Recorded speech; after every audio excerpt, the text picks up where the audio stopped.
Hello tout le monde, bienvenue sur la chaîne Amour de soi et des autres. Je reviens vers vous avec cette vidéo, enfin tant attendue. Que veut dire nappy? Donc j'ai reçu vos avis, vos mails, il n'y a pas de souci, tout est noté. Donc je vais commencer par le premier avis de Carmen. Carmen. Alors, je reprends ses propos. Le terme nappy n'est pas une mode, loin de là. C'est un mouvement qui englobe une façon de vivre, peu de superflu ou de produits toxiques qui nuiraient à notre santé, dit-elle. Prise de conscience de la dangerosité et la nocivité des produits défrisants. Donc pour elle, c'est très important. Être nappy n'est pas facile tous les jours, mais c'est merveilleux. Je suis heureuse d'être enfin moi-même. Avis suivant. Amina. Alors merci Amina pour ton message. Trop de personnes me demandent toujours dans les transports en commun ou dans la rue si ce sont mes cheveux. C'est exaspérant. Alors si les autres femmes de mon type ne montrent pas leurs vrais cheveux, les préjugés et idées reçues vont persister. En plus, les publicités et les médias n'aident pas beaucoup et notre image est mal perçue. Donc, alors, justement, j'ai fait des vidéos justement qui traitaient du sujet de la médiatisation de la femme noire avec ses cheveux crépus, enfin de la femme afro avec ses cheveux crépus, et que c'était pas évident, c'est vrai, effectivement. Mais Amina, t'inquiète, ça vient petit à petit. Ça prend du temps, des fois on fait marche arrière, enfin, ça prend du temps, mais je pense progressivement on arrive à percer et il y a du positif. Donc t'inquiète pas, nous toutes nous aurions aimé avoir plus de visuels nous concernant. Avis suivant, nous avons Elsa qui précise qu'elle est métisse. Et il n'y a plus question de couleur de peau pour avoir de beaux cheveux, frisés, bouclés ou crépus. Donc je pense qu'Elsa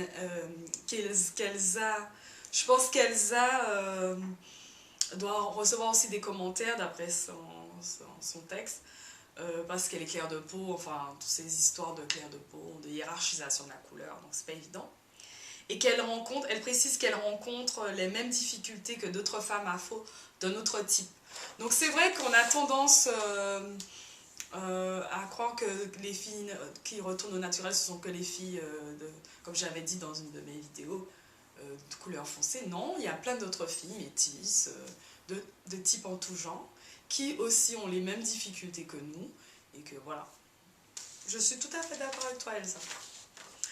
Ernestine, alors qui remercie ses petites filles dans sa lettre.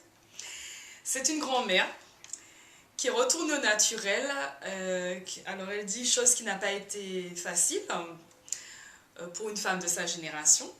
Et elle précise qu'elle porte les cheveux courts d'un blanc nuageux. Alors oui, Ernestine, la coupe courte pour une femme de ton âge, en fait tu n'as pas précisé ton âge, mais on suppose que tu as un certain âge. C'est très moderne et c'est très pratique, je pense. Alors, avis suivant, Nestor. Ah oui, j'ai bien aimé celui-là. Nestor, alors depuis que sa femme est retournée au naturel, lors de leur moment de tendresse, il précise qu'il n'hésite pas à glisser ses doigts dans ses cheveux crépus et qu'il apprécie la texture de sa compagne. Alors Nestor, c'est très bien parce que c'est encourageant hein, de montrer aux hommes noirs et même dans les couples mixtes, hein, c'est très encourageant de voir qu'il y a des hommes qui apprécient la texture du cheveu crépus, qui redécouvrent en fait, ils redécouvrent la texture. Alors, une blogueuse créolette sucrée, Betty. Alors Betty, merci pour ton petit mot. Elle désigne une femme qui est heureuse et naturelle selon ses propos de son blog Mama Créole. C'est adopter une vie au naturel, que ce soit la chevelure, la peau. Donc elle doit faire allusion aussi à ceux qui sont dans le processus de décoloration, de dépigmentation de la peau par des produits chimiques. Donc elle est contre ça. Donc être fier de sa peau, prendre soin de soi en ayant une bonne hygiène de vie et en utilisant des produits naturels. Elle précise aussi que la femme naturelle doit être simple, pas trop trop de maquillage à outrance et tout. Ça, c'est son avis.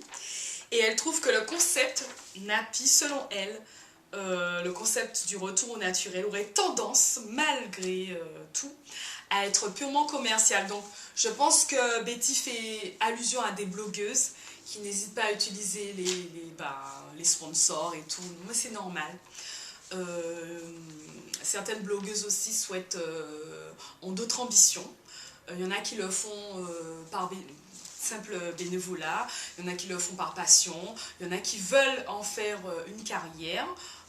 Donc, hélas, Betty, il y a de tout. Mais l'essentiel, pour moi, l'essentiel, c'est que ces femmes contribuent à un retour au naturel. C'est ça l'important, c'est ce qu'il faudrait plus retenir. Alors, je vais terminer, on va y arriver. Alors, Michaela, merci Michaela. J'ai découvert que c'était pas une décision simplement cosmétique, mais un acte politique. Que sortir de la spirale du défrisage. Je ne l'avais pourtant pas faite pour ces raisons-là, mais d'assumer ses cheveux crépus, je le découvre tous les jours, c'est de se poser en rebelle au sein d'un peuple à qui on a appris depuis des siècles à détester ses propres traits. Donc je pense que Michaela est de la même origine, elle est originaire de la Martinique comme moi-même. Et effectivement, il y a des femmes qui retournent au naturel, il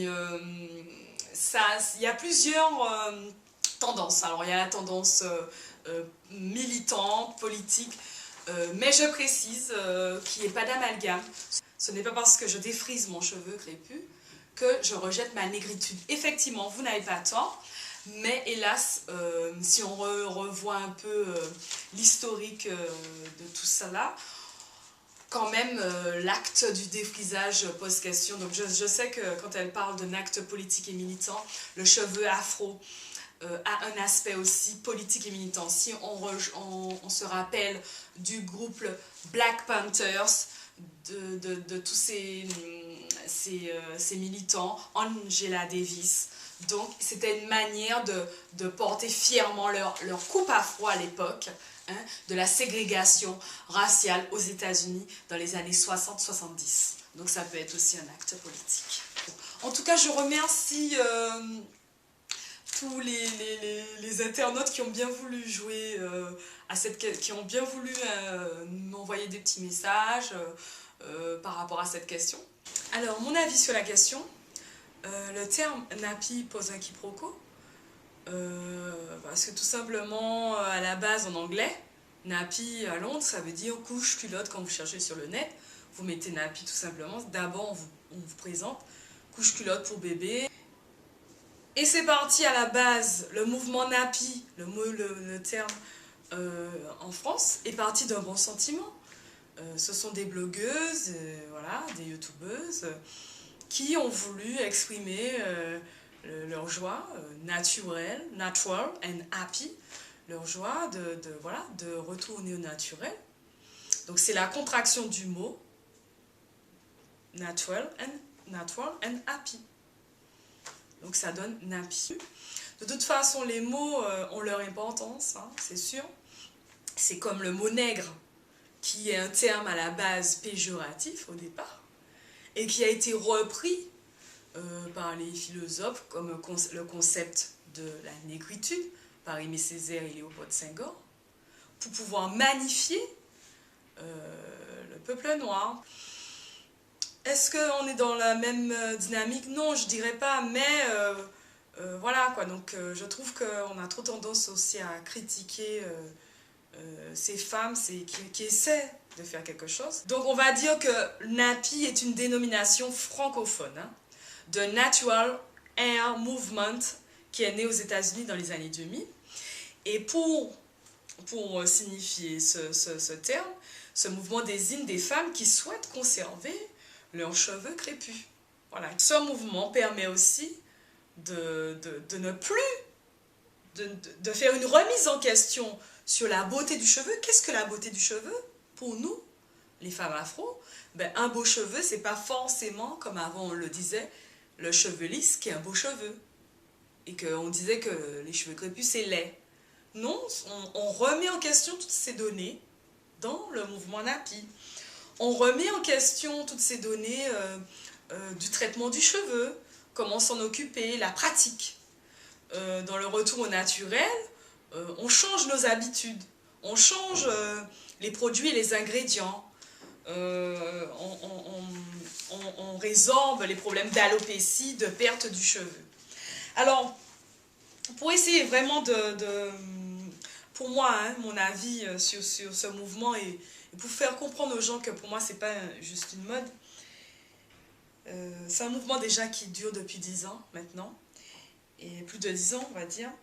Et il ne faut pas oublier qu'il y a 400 ans, si on revient, je sais qu'on reparle tout le temps, on rabâche le terme de l'esclavage, si on revient il y a 400 ans d'esclavage, de conditions de servitude, je l'ai noté, qui ne permettait pas à l'homme noir de prendre soin de son esthétisme.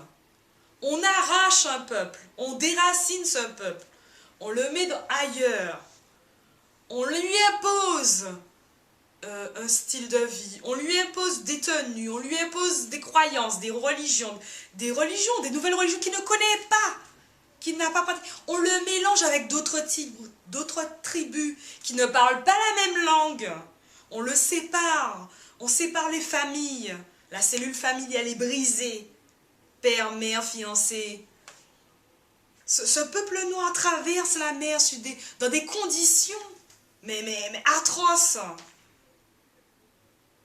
Donc s'il faut revoir l'histoire, à quel moment, et quand il est sur les plantations, il est dans la servitude, il coupe la canne tous les matins et les soirs, il est fouetté sans coup de fouet.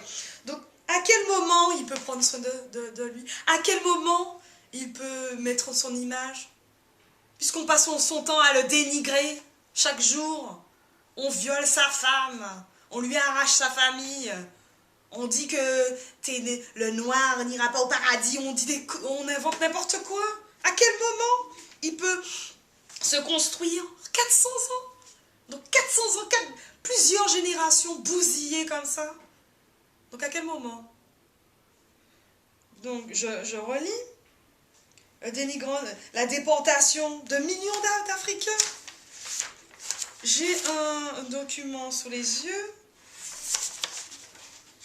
Donc, le fait de déporter des gens et de leur imposer une vision des choses, une vision du monde qui n'est pas la leur, c'est un processus visant à effacer totalement l'identité de cette personne. Donc là, on est en phase de reconstruction. Au jour d'aujourd'hui, en l'an 2000, là, on est en phase de reconstruction là. 400 ans, ça ne s'efface pas en à peine 10 ans. C'est pour ça que c'est difficile pour bon nombre de femmes qui retournent au naturel d'être crédibles. Parce qu'il y a plein d'années où on a passé à détruire l'image du noir. Donc là, c'est pas facile, c'est pas évident. Donc c'est pour ça qu'il ne faut pas relâcher le processus. On n'est pas là pour une dualité blanc-noir, on n'est pas dans cette optique-là, mais on veut rétablir les choses, c'est tout. Alors, je reprends mon document pour certifier encore l'abomination de l'époque. Un discours qui a été prononcé par Willie Lynch, au bord du fleuve James dans la colonie de Virginie en 1712. Alors, Lynch, c'était un propriétaire d'esclaves anglais des Caraïbes. Dans sa lettre, il démontre une méthode complète pour contrôler les esclaves.